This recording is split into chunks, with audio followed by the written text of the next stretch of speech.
એક દિવસ કંચન રસ્તામાં એક ઝાડ પરથી ઊંધો લટકતો સાવરણો જુએ છે.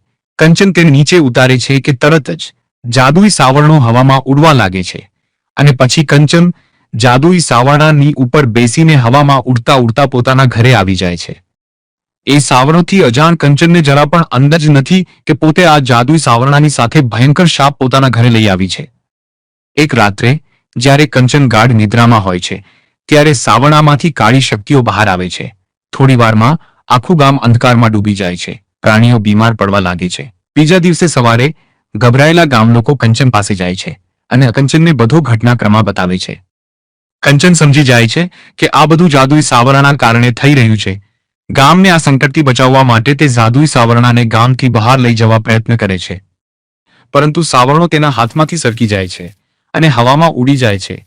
અચાનક સાવરણાની શાપિત શક્તિઓ આખા ગામને ઘેરી લે છે. કાળા વાદળો છવાઈ જાય છે અને એક ભયંકર તોફાન આવે છે. કંચન સમજી જાય છે કે કોઈ દિવ્ય શક્તિની મદદથી જ ગામને આ સંકટમાંથી બચાવવું જ પડશે.